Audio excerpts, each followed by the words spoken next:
Hello! None of this is scripted, but I wrote an album, and the album was me writing one song every single day for a month, an entire month where every single day I sat down, and before that day was over, before I went to bed for the night, I came up with the idea for a song, I wrote it, recorded it, and produced it all before I went to bed that night, and I did that for 31 days in August of 2022, and that resulted in me making a 31 song album called August by A Song For Artemis. That's me. And today I'm going to talk about it because I've never done something like this before where I talk about the process of creating my original music. I haven't done a talking video, like a long talking video on this channel in probably over 3 years, and I wanted to do that. The album is out, by the way, if you want to listen along and hear my sort of commentary.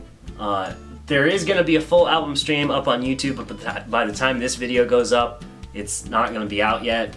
It's going to be out later, probably in a couple weeks, and you can listen along then. But it's on Bandcamp and Spotify and iTunes and Amazon Music and a bunch of other things that I'll probably link in the description.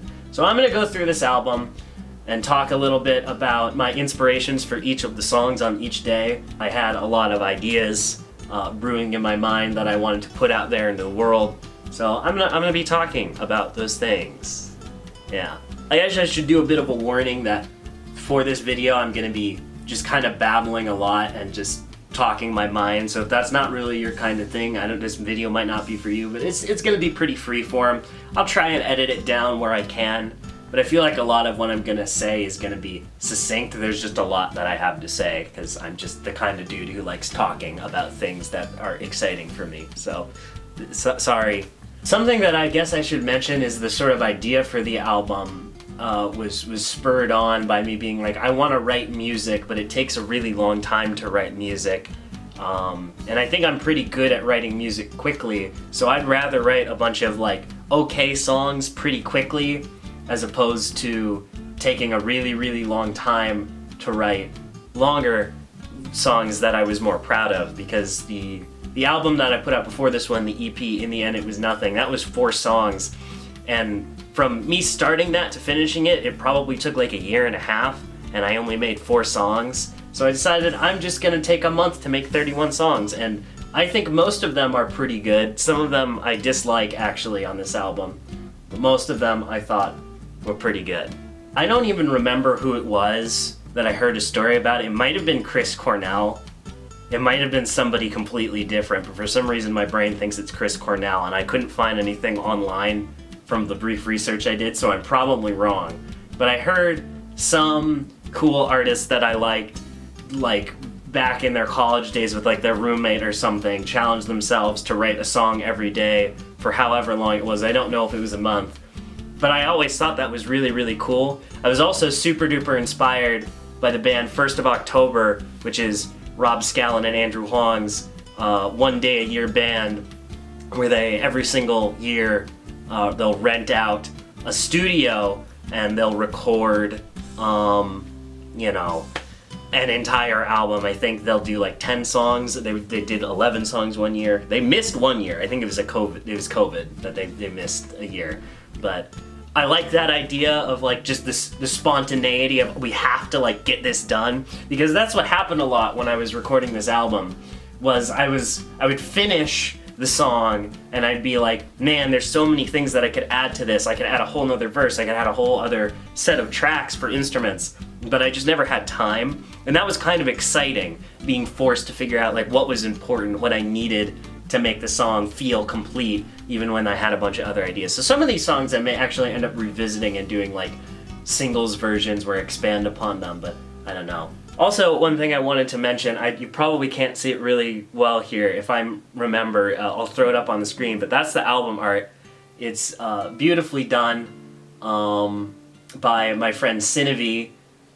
She did the album art for In the End It Was Nothing as well. I'll throw that up, and I think that they're both fantastic, beautiful cover arts. I originally met her because she had reached out to me. She did an Omori animation where she had asked if she could use one of my Omori covers.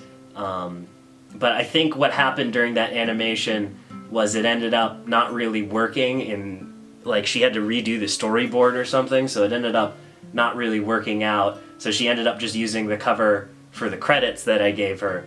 But I saw the animation and I just was wowed by it, and it turned out that she did commissions, so I reached out, and she's done these 2 absolutely fantastic cover albums for me. So I actually wanted to talk a little bit about the cover art of this album before we get into the songs, because there's a couple funny things in here. So the kind of idea that I had for this album was like a little like cardboard guy having a dream kind of akin to like I Spy, or those Scholastic I Spy books that everyone and their mothers read when they were like 5 years old.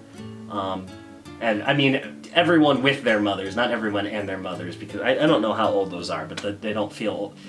Regardless, the idea was this sort of white background with a bunch of stuff on it, a bunch of objects, and a lot of the objects on here were based on the songs that I wrote, because the album art was done after the album was finished. So a lot of these items here are based on some of the songs. Now I'm actually just going to really quickly mention what all of these sort of things represent on the album art. The crayon sun in the top right corner I don't really think represents anything. I think that's just kind of there because I thought it was cute, so I asked Cinnavee to draw it. The rocket ship and the spaceman are both references to Susamogus, because obviously the spaceman looks like Among Us, and also the song Synthesis of You and I, which is very space rocky. The spaceship there is vaguely based on the one from Super Mario Bros. 2 where you like pull up the root out of the ground and it's a spaceship that launches you up in the sky. I thought that was really cute.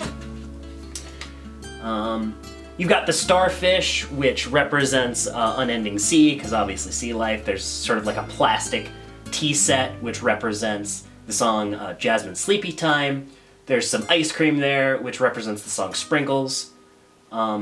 I've got sort of this weird, like, art piece paint person sitting here, which is a reference to Ebe, and as I'll talk about a little bit later, The Exhibition, the song The Exhibition is kind of based on Ebe, so that's why I put that there. There's socks in like, the top right corner.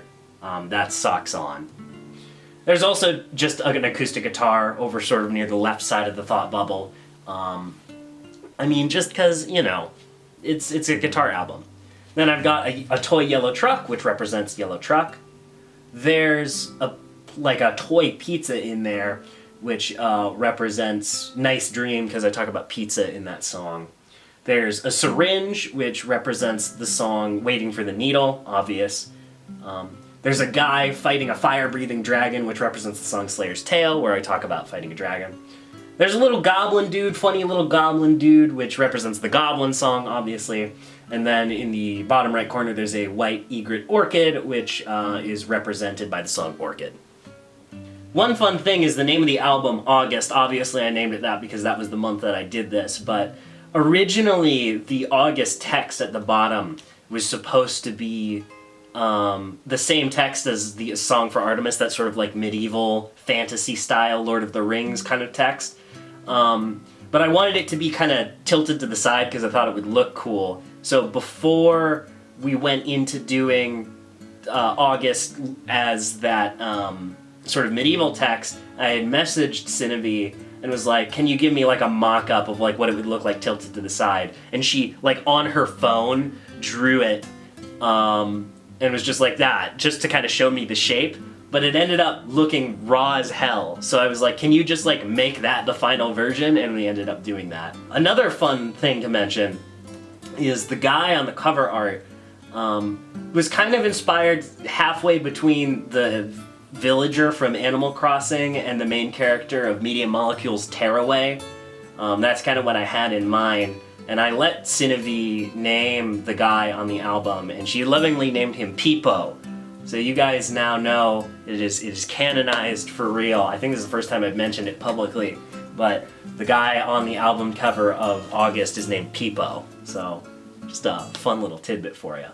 I'm going to talk about each individual song, and you can listen to the songs on Bandcamp if you want, and then come back and hear my commentary if you're interested in that, or you can just listen to me babble about it here. I'll play them in the background quietly, but if you want the full versions and you want to hear what they sound like, link in the description, check it out. So starting with Socks On, I guess I should mention that all of these songs, 1 through 31, were written on the date. So the first song on the album was written on August 1st, 2nd, August 2nd, and so on. So this was the first song that I did Socks On. And I feel like this song definitely could have benefited from a little bit more time cooking.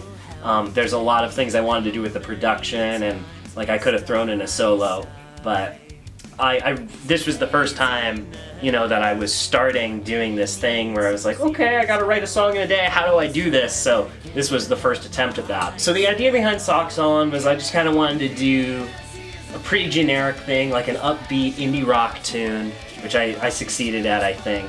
The idea behind the song was, I'd been sitting around for a really long time having a lot of trouble being inspired to write music and coming up with ideas. So the idea of Socks On was I just wanted to get up and do a whole bunch of stuff, be super creative, and just put it out regardless of, if I thought it was going to be any good or not. And I think Socks On ended up being a pretty fun song. I don't think there's any particular inspiration here other than I just wanted to write something fun and simple and talk about how, I needed to do things because I was having trouble doing things for a while. The second song is Djentle Punk Boyfriend, and Djentle is of course spelled with a DJ instead of a G for gent. The idea behind this song was, it was inspired kind of by the Descendants, that kind of super fast yelly punk style, and just generic gent riffs that I wanted to throw in there because I like the idea of combining punk and gent. I really wanted to make this super duper hardcore song, but the lyrics are really funny because it is a super duper hardcore song where I'm screaming about how, I really, really like this girl. Well, I don't know if it's me. I'm the one singing it, but I guess the song could be from the perspective of really anybody. But the character in the song is singing about like their girlfriend that they love so much and want to take care of and protect at all costs and would do anything for, but they're like screaming it. So it's like kind of funny. I don't know. I wrote all these songs in a day, man. It's 30 seconds long. It's fun.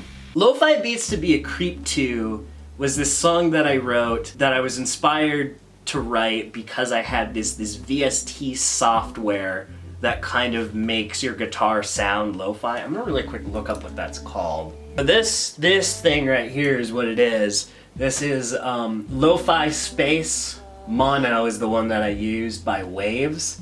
I've actually used this on a handful of songs. It's really, really neat. But I wanted to do something with this effect, so I figured I'd write like a lo-fi song. People like lo-fi music. The idea behind the lyrics was, I feel like this is something that a lot of people go through, where if you're like out and about, maybe you're at school or you're out shopping or something, and you see just a wildly attractive person that you're kind of spying out of the corner of your eye, and you're like, oh geez, oh man. And part of you, I know this isn't for everyone. Some people are too nervous, but there's some people who are like, oh man, this stranger who I really think is attractive, I want to go and talk to them. I want to say something to them. And I feel like not a lot of people realize how creepy that is. Like if it works out, that's great. Sometimes people will like approach strangers and be like, hey, I just think that you're really attractive, here's my number. I feel like people don't do that as much these days anymore, but it's a thing people do. But like conceptually, that's like kind of creepy that you're like looking at this person and waiting for the right time to talk to them, and you want to walk up to them, this person that you've never met before, this complete stranger, and be like, hello, I think that you're gorgeous, I've always thought that that's kind of creepy and weird, and it's just a funny thought that I had. So Lo-Fi Beats to Be a Creep To is that kind of idea. It's a lo-fi song about being a creepy weirdo who wants to go talk to people. I guess you're not really being a creepy weirdo, it depends on how you do it, but that was the idea behind the song.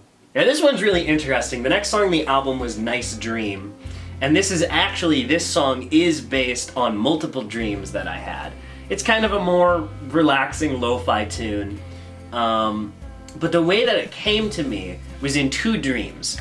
I originally had a dream many years ago, probably back in like 2019 or 2018, where there was a song that appeared in my head that I wrote in my sleep. There was this sort of chord guitar riff with some effects on it, and there were these lyrics, and I remember them very clearly. They were, "I don't remember what you remember," and then I sang something in Spanish, but I don't know what it was that I sang in Spanish. And I had originally written this down and just saved it away because I thought it was really cool, but it was okay. It wasn't that great. And then the day, August 4th, 2022, that I wrote this song, that night I had a dream where I was at a pizzeria with my friends, and for some reason they had a dog with them. So that's where the lyric "hanging with the dogs and boys tonight" came from, because it can also mean hanging out with the bros, but there literally was a dog in my dream. And we were at a pizzeria and we were getting this weird ass like toppings combo in this dream. And this girl showed up who was not like a real person that I knew. She was just some made up character. And she showed up and she like stole my jacket. I didn't know her very well. She stole my jacket. She was teasing me, and I ran out of the pizzeria shop to chase her and grab it. And she like gave me her number or something. I'm like, that's cute. That's like a cute dream. So I had this idea in my head, and I looked back at other, things I had written down from my dreams, because I do that sometime, and I found this old song where I said, "I don't remember what you remember," and then I said something in Spanish. And I took the riff and I changed it kinda, and I ended up making this song where I say, "I don't remember what you remember," and then I say, "I don't remember what you remember" again, but in Spanish. And there's no reason for that other than it appeared in my dream, but that was a fun song to write. The next song number 5, is Stinkman On Broadway, which I was hanging out with like a friend or some friends, and I can't remember exactly what it was, but I was like making up a fictional character, this stinky guy who like lived in a dumpster. I don't remember who said it, if it was me or one of my friends that I was hanging out with, but they were like, "Wouldn't it be funny if there was a musical about that guy?" And I was like, "Dude, Stinkman on Broadway." So I started joking around and like writing what bars he would sing about how he's stinky and how he's got a big dream and how his tomatoes are past their prime, which is vulgar, I know, it's gross, but I eventually ended up being inspired to write this song because I had these lyrics saved away and this concept saved away, but I didn't have any music written. But I was kind of inspired by, I can't remember the name of the guy, and I actually didn't even look at these videos for reference. I literally just ended up like kind of going off of that vibe. But there was this dude who did like musical covers of like pop songs, and there was this one that I saw where he did Buddy Holly as a musical. I think it was a TikTok. And I just thought that was really funny, and how he played off a lot of the stereotypes of chord progressions in ways that people sing in musicals. So I went for something like that. I'm not a huge musical fan, but I mean, I did graduate with a degree in theater, so I have definitely seen and studied my fair share of musicals, so it was a bit difficult because generally musical scores don't solely rely on guitar, and what I was going for when it comes to like chord progression and thematics, the instrumentation is not normally guitar, so it's a bit weird in that way, but it was a cool experimental thing. It was a lot of fun. Next up is song number 6, The Exhibition. Now this day, August 6th, I had actually gone to an art exhibition. I think it was either the day before or that day. It might have actually been that day. And I'd also been playing a lot of Ebe, the indie horror game Ebe, recently around then. So I kind of had this idea, it would be cute if there was like a little classical piece that I wrote, kind of based on this art exhibition that I had created in my head. It also was inspired by, there's a lot of classical guitar pieces in the game Ebe, so that definitely inspired it. So I wrote a sort of Ebe-styled classical guitar piece, instrumental piece, that was inspired by the art exhibits that I went to. Which art exhibit did I go to? I went to the Chihuly Garden and Glass exhibit in Seattle. It was very pretty, very, very pretty. And that partially inspired the song along with the video game Ebe and its music. Next up is the song Funky Province, which is really funny because I was thinking about Funky Town I was like, well, I can't say Funky Town, that's another song, so what's like another funky place that people can go to? And I thought of the word province. The inspiration behind this song was I was listening to like the Tom Morello versus battle, and I think it's Guitar Hero 3, where you do like a fun dueling thing with the Digitech whammy. And I was like, dude, I have a Digitech whammy. I can make a song like that. So I was inspired to use the Digitech whammy, and I made a funky little song. It's actually not based on Funky Town at all. It's much more based on just the sound of the Digitech whammy and Rage Against the Machine. Even though it sounds not really anything like a Rage Against the Machine song, it's just a fun little thing I did with the Digitech whammy. And Funky Province is just something I wanted to say in the song because I thought it was funny. Song 8 here, The Slayer's Tale, that's one I really, really enjoyed making. So, I've been playing a lot of Doom, specifically Doom Eternal around this time. I don't know if it was around this time. It must have been. I think actually in August I was playing like Doom 3, but I was thinking about Doom Eternal. And I was like, wouldn't it be cool if somebody wrote like a fantasy metal song about his exploits? But I thought writing a song about the Doom Slayer and like killing demons wasn't really what I was interested in, so I decided to shift it more towards like medieval fantasy and fighting a dragon and stuff like that. So yeah, I wrote a sort of bardcore gent metal song about fighting a dragon because it's cool. Because who doesn't want a super heavy metal song about a badass dude fighting a dragon? Track number 9, Beggar For Love, is a bit more of a personal one and sort of me talking a bit about my relationships. Lyrically, I've been in a lot of relationships in the past where I give a lot and don't receive a lot, and I kind of have a problem with giving too much. So that's kind of what Beggar For Love is about, is trying really, really hard to earn somebody's admiration that you're in a relationship with, not that you're like trying to impress or anything, but like being in a relationship with someone and then just not receiving back what you're putting in. That sort of feeling, which I've experienced multiple times, I put into a song. Musically, I kind of wanted to go for that funky, kind of indie, bass-oriented thing, kind of the thing going on in like Pumped Up Kicks, or what's that one other song? There's also, what comes to mind is Might Be Right by the band White Reaper. They kind of do that funky bass thing as well. So I originally started with that idea for Beggar For Love, but you can hear kind of remnants of it, but it ended up kind of weirdly shifting to like an indie country pop tune, especially with the way I decided to sing it, and that was a lot of fun because I had never really done anything like that before, but that's what came to mind, so that's what I went for. Song number 10, I don't actually regret it yet, is probably my least favorite song on the album. I didn't really have a lot of great ideas that day, so it's a pretty generic like snippet of a metal tune that I just am not super fond of.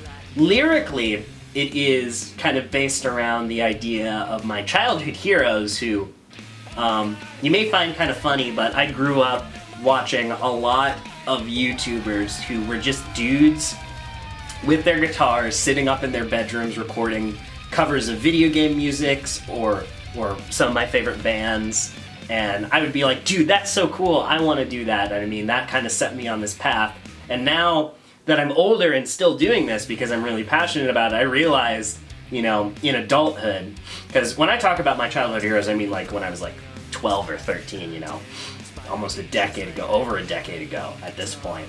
You know, I'm still doing this thing and I'm like, man, this is tough. Trying to like make a living, make money, and build your fan base doing your own original music or covers online is really hard. It's really challenging. So that song was kind of about my frustrations, but it was kind of uninspired musically, and I'm not a huge fan of it. Next up is the song Smudged Makeup, which is another sort of personal song about people that I've been in a relationship with. I have a tendency to really want to connect with people and help them out when they're going through hard times, especially people that I'm romantically involved with.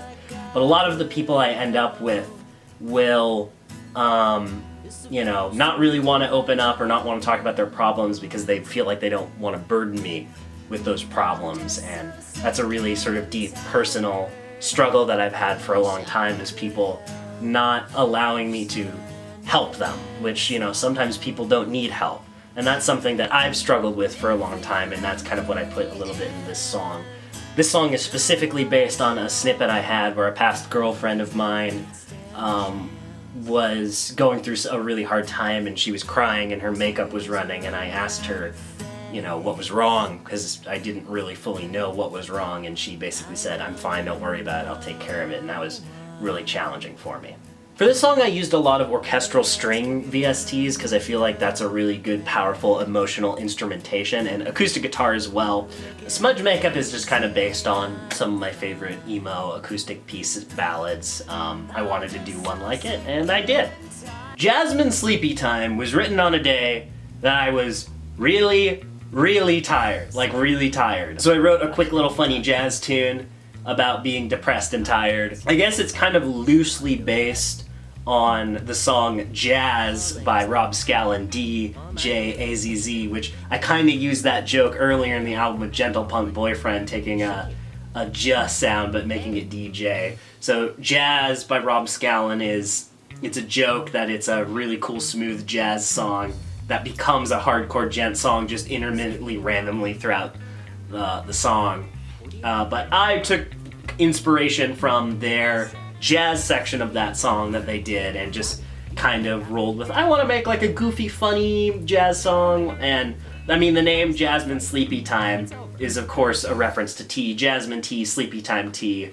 I don't know why I was thinking of tea. I might have had some to drink that day, I don't actually remember. The song Gift Not Given is actually an interesting one because I remember on the 13th, I knew I was going to have a busy day and I was barely going to have time to write anything, but I had to because that was the challenge. So I knew I was going to just write a short song. Gift Not Given, if I remember correctly, and I mean, I don't know if she's going to watch this video, but a friend of mine, you know who you are if you're watching this video. It was really funny. On the day out that I was hanging out with a friend of mine, and she was looking at like this rack of plushes in this store that we were in, and I wanted to be nice, so I was like, you know, I can buy you one if you want, if you're not going to buy one for yourself. But she was very much like, no, please don't do that, like I already have enough of these, I don't need that. And I was like, oh man, I wanted to get you one, and I was kind of bummed out that she didn't let me get her something nice. So I think that's where the title came from. The song itself though was just a spur-of-the-moment, short, classical acoustic guitar piece just because I needed to write something quick. So I don't really think the title and the music are particularly related. Independance is a song about me wanting to be more independent. I live at home with my family and I am not making enough money to support myself, so I have these desires to want to go out and do things. I also don't have my own car, so it's just a lot of these feelings of like, man, I want to grow up more, you know? I feel like a lot of people have that feeling who are living at home with their parents and maybe aren't, you know, having the most steady source of income, but it's just a fun little tune that I wrote. Honestly, it kind of feels like it was inspired by a Cure song. I can't name a song in particular, but just the Cure in general kind of feels like inspired the song Independance. It might even be fair to say some Blue Oyster Cult songs found some inspiration in Independence as well. I was listening to a lot of things trying to figure out what I wanted to write that day. Ultimately, kind of an uninspired song. It is fun, but it's just kind of whatever. It feels a little bit like a mess, and it's pretty short. Track 15, Waiting for the Needle, I feel like can be misconstrued as a song about drugs, because there's a lot of talk about regret and sadness and reliance on a needle. So I feel like a lot of people would hear this and think, oh, it's a song about drugs, but it's actually not. It is a song about getting the COVID vaccine.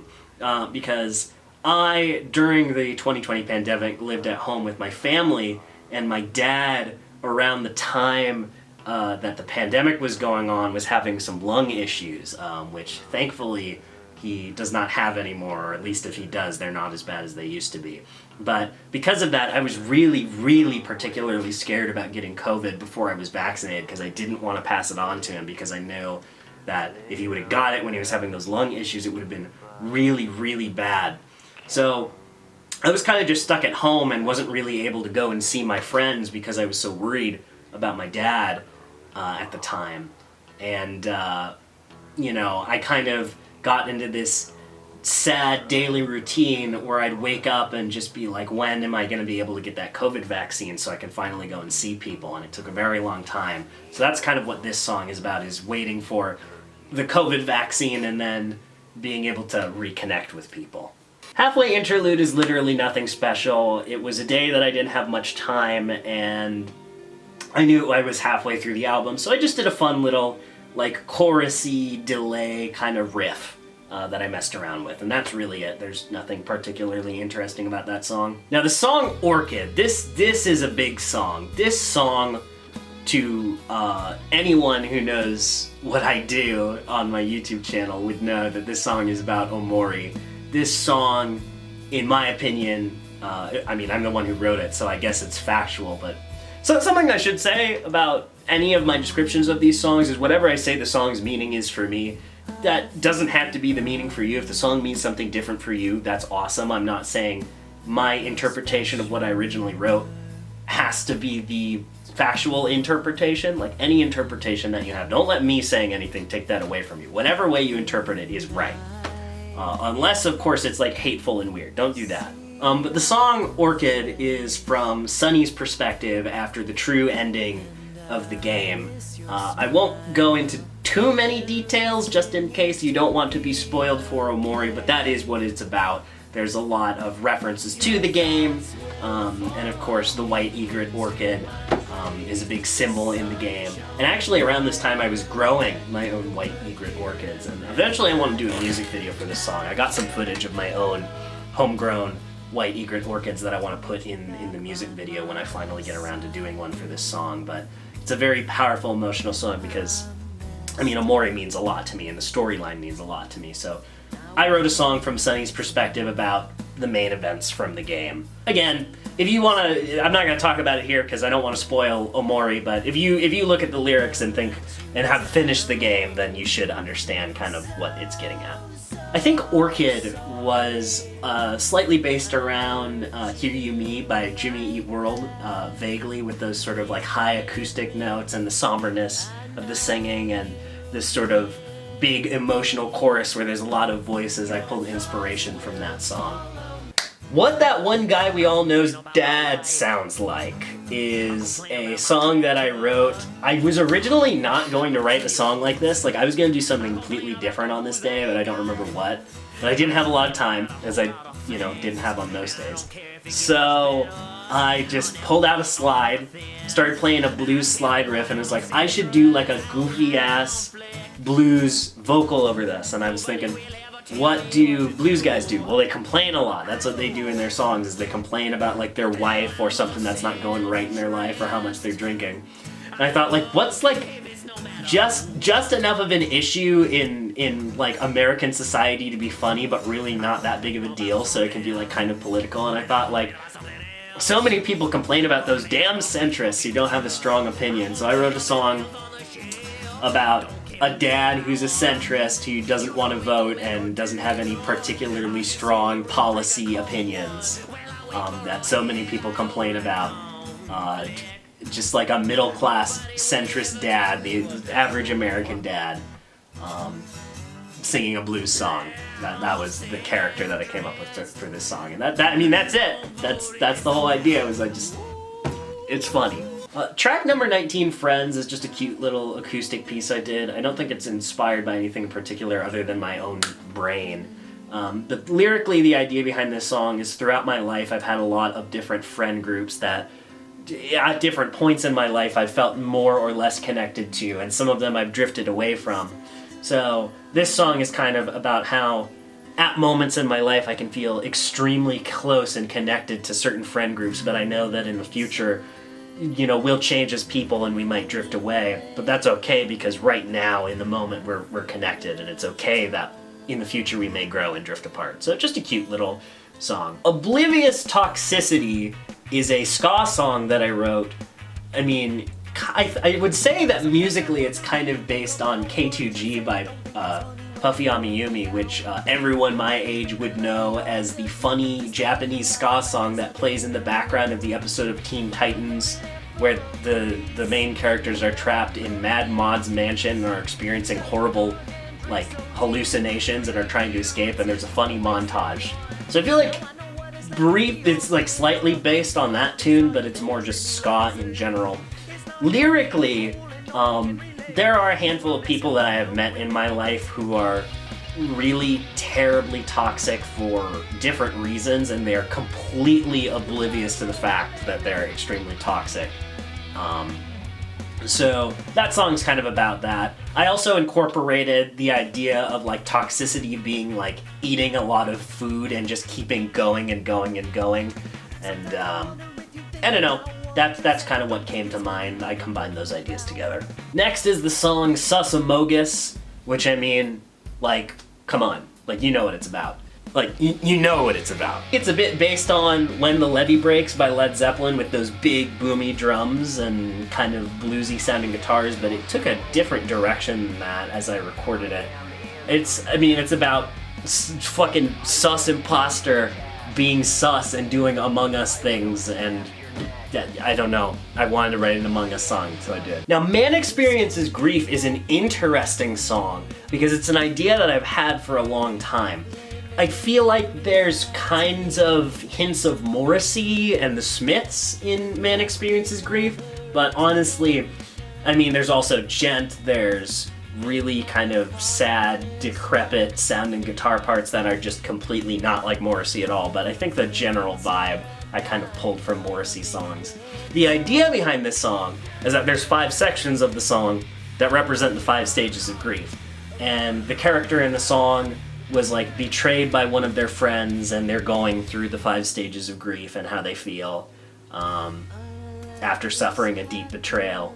But I don't know, musically the song was interesting. It was a lot of fun to write. Hymn of Sad Boy is a romance song that I wrote about a guy who likes a girl, and he wants to tell the girl that he likes her. And when he tells her, he's scared that he's gonna make her upset, but he finds out later that she actually liked him too, so it works out. It's like the most generic, cute romance song you can think of. But lyrically and musically, I made it bardcore. So it's called Hymn of Sad Boy because it's kind of this idea, I had the idea of like, maybe this song has been passed on for generations, but it's a bard singing in a tavern about a woman that he met that he loves, or maybe a friend of his or something like that. But it's that sort of like, you hear this song floating over the scene of a tavern amongst the clattering of drinks and stuff like that, and it draws your attention because it's so powerful and beautiful. Synthesis of You and I think, is probably my favorite song on the album. It is a space rock anthem. There's innuendos in there, but it is very much about being in outer space and making sweet love. That is what this song is about, in my opinion. It is a little bit based on David Bowie, but it's also kind of vaguely based on a Lord Athelstan song, actually. It is slightly based on the song The Water's Call by Lord Athelstan, which I believe is not even actually a finished song. Not many people know this, but I'm like a bit of a VTuber fan. I do be watching some VTubers, so people will know Lord Athelstan is a musician, but also a VTuber. And he's dating the VTuber Yanners, and she did a collab with him called The Water's Call, which she uses as her outro. And I heard that song, like, yo, that's sick. It kind of sounds like space rock, so I was inspired to do a space rock song by that, and then I looked at like David Bowie's stuff and some other 80s tunes, and I ended up coming up with Synthesis of You and I, which I love that song. I think that's the best song on the album, and I would like to expand on it at some point in the future. Evening Sun is just a bit of a snapshot from my life of that feeling of being with a person you really like in the summertime, and just laying in bed with them and holding them, and maybe the window's open and a nice fresh breeze comes over your nose as the last bits of rays of sun are setting over the horizon, and you've got a fan on because it's warm, and it's just a lovely little moment that you can experience with people sometimes. So that's what this song is about, is the times that I've experienced that. Musically, it's just a cute little acoustic tune. I remember doing something where I tuned the low E string on the acoustic super low for this song to get those really deep, bassy tones that feel like they kind of vibrate with your soul. And I don't even remember what the tuning was. I'm sure I could figure it out if I listened to the song and futzed around for a couple minutes, but it was a lot of fun to record that song. The Goblin Song was a song that I wrote because I like goblins. They're green, and they're little, and they're funny, and they do dances, and they're weird, and I like them. I love goblins. That's why I wrote the song, is because I like goblins. Now, Sprinkles was a song inspired by Ken Nordine and his word jazz, where really what he would do with a lot of his songs, not so much on Colors, which I think is his most famous album, but on some of his other albums, basically all he'd do was he'd write a cool little experimental jazz tune with strange instrumentation, and he would just tell a story over it, and maybe he'd sometimes sing along to the rhythm. But Sprinkles, I mean, it's not based on an actual real story. It's just something I came up with where this guy sees two dudes sharing ice cream, and he doesn't like the idea of their saliva being in each other's mouths, but then he questions why he has that revulsion to that, and it's silly. It's a silly story song. Cool Sword Fight is very, like, Xenoblade-esque, where it's just an instrumental, like, anime fighting battle theme where you're, like, wandering out in the plains of wherever, and you encounter this huge-ass monster, and you're like, alright, I must do battle, and you charge up a cool move, and you fight the guy. Maybe it's a dinosaur or something, like Monster Hunter Core or something. I don't know. It's a cool anime sword-fighting guitar song. Hi, I'm on my phone now, the next day after shooting the video, because I realized that I just fucking forgot a song entirely. The song Yellow Truck. The song Yellow Truck is supposed to be like a goofy subversion of expectations, because it's a song about a guy who, like, is going around the neighborhood in his big truck and giving candy to kids, which, like, normally when you hear that, you're like, whoa, that's kind of messed up that he would be doing that, but it's just genuinely a guy who's, like, selling candy, and he, like, encourages parental supervision. But there's another layer of funniness, because instrumentation-wise, it's a very hardcore gent song where I yelled really loud. Actually, when I recorded that, I hurt my voice really bad. Funny story, on this day, it was, like, the third to last day, I was, like, looking back at my notes to figure out what I wanted to write and, like, what idea I had for the song. And I had written down, like, in my journal from, like, a year back that I was looking out my window and I just saw, like, the most hideous yellow truck I'd ever seen, and that kind of got me thinking about the song. Musically, I think the gent riffs are kind of inspired by, like, Periphery, you know, the classic, like, Icarus Lives, that kind of stuff. That's kind of what I went off of when I recorded it, but I came up with my own schmangin' riffs. I can't believe I just fucking forgot to record. Unending Sea is, I think, kind of musically vaguely inspired by Pedro the Lion, but not really. It's just kind of like a psychedelic acoustic tune, and this is probably one of the most emotionally important songs to me on the album, because I knew what I wanted to do for the last day. This was track 30, so I kind of wanted to have my big emotional crescendo be the song before last. And this song is about how a lot of, especially indie art, but art in particular, is pushed to the side by most of the public eye these days, and so many people, myself included, are guilty of not really appreciating or seeking the finer points of life, the beautiful art and music and movies and games that we could be interacting with, and instead spending time looking at, you know, people being horrible online to each other, or politicians, or drama, and we're all focusing on these things that are not good for our souls and pushing the art to the side. So this song is a little bit about me, or the character in the song, being sad that this art that they're so proud of and they want everyone to see, they want the world to see, you know, nobody's ever gonna see it because they're not, you know, using sensationalist strategies or propaganda to try and get people to look at their stuff. They just are hopeful that people will care enough about their art as much as they do that they'll invest time in it, but that's just not how it works these days. People are interested in sensationalism, and, you know, wanting whatever can most quickly sate their appetite for entertainment. They don't have time to seek out new media that other people are excited about, and that's kind of what Unending Sea is about.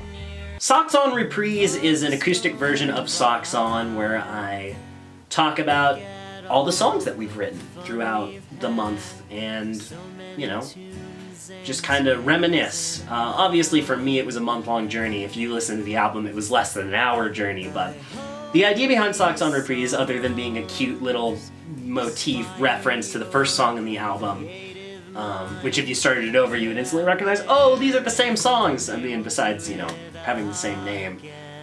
It's a song that hopes that it inspired you. It's a song that talks about how it hopes that it inspired you. And it's hopeful in the sense that maybe in the future we'll do this again, and maybe you'll write your own crazy short songs like I tried to do here. So it's a cute little way to finish the album. Anyways, that is me talking about every track on this album and making the album itself. Again, I kind of just babbled for, I think it was like 40 minutes, and I don't know how much I'm going to be able to edit it down, but hopefully it ends up being around closer to 30 minutes. I don't know. I don't know how to edit videos. I'm bad at cutting out the fat, but I don't know if anyone is going to find this interesting, but I wanted to give it a try. Make sure to check out the album, link in the description. It's on Bandcamp, Spotify, iTunes, Amazon Music, Deezer, and will be on SoundCloud and YouTube very soon, and the links will be in the description when it is out. But I hope that you like the album, I hope that you like me talking about the album, and I hope that you subscribe for more original music from me. I also have an EP out called In the End It Was Nothing, and I just released a second EP called Our Second Nature, which is an instrumental, experimental ambient guitar album, which is pretty cool. Even if you don't listen to any of my music, thanks for watching this far. I appreciate it very much. Check out Patreon if you want to support the channel, and have a really awesome good day. My camera is about to run out of batteries. Eat your veggies. Okay, bye!